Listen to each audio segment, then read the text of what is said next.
खुलुमबाय स्टुडियोआव दं आं राजिब बसुमतारी आरो बे समाव बिटिसिनि बारग' मावफुं सोद्रोमा रनजित बसुमतारी बिथाङा हाग्रामा महिलारि बिथांजों मोनसे चेलेन्ज खालामनायनि बाथ्रा बुंदों आरो बेनो जाहैबाय बुलायनायजों नङा बोलोजों नङा जुदि गोहो दङब्ला आथिखालनि बिटिसिनि गाहाय मावफुं सोद्रोमा थामहिनबा बिटिसिनि सीएम हाग्रामा महिलारि बिथाङा खोलोमजों नांनो फैनो हागोन एबा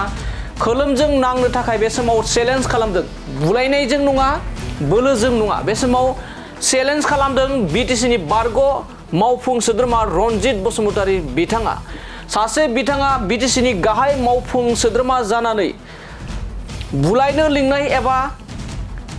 मोदोमाव खनसे दांनानै नायफाय जुदि दम दंब्ला होननाय बे बाथ्राखौ रिजायनानै बे समाव रनजित बसुमतारी बिथाङा आथिखालनि बिटिसिनि सीएम हाग्रामा महिलारि बिथांनिसिम चेलेन्ज खालामदों बुलायनायजों नङा बोलोजों नङा जुदि नांनो गोहो दङब्ला दम दङब्ला खोलोमनि गोहोजों नांनो फैनानै बे समाव चेलेन्ज खालामदों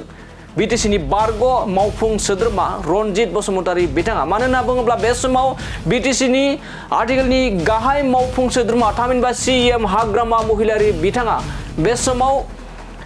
गोहो दङब्ला आंनि मोदोमाव आखाइ होनानै नायफैनानै दम दङब्ला होननानै बेबायदि बाथ्रा बुंदोंमोन बेखौ लानानैनो बे समाव चेलेन्ज खालामदों बिटिसिनि बारग' मावफुं सोद्रोमा रनजित बसुमतारी बिथाङा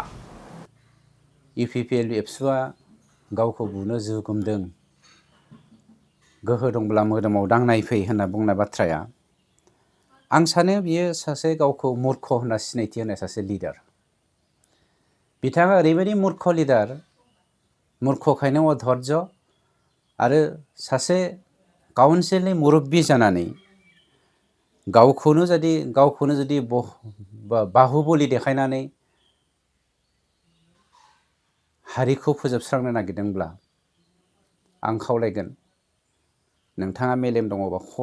खर'आव जुदि नोंथाङा मेलेम दङब्ला खलम हमनानै जोंजों दावहा नांनो आवगायबो आं पार्सनेलि नोंथांखौ चेलेन्ज खालामदों बुलायनायनि बाथ्राखौ जों बुङा जों नोंथां बायदि मूर्ख नङा अधर्ज नङा खिन्थु बोलोआ जोंहाबो दङ जों रावखौबो इनस्टिगेट खालामनो नागिरा खिन्थु नोंथाङाबो सोरखौबा इनस्टिगेट खालामैया गाहाम बेखौसो जों नोंथांखौ खावलायदों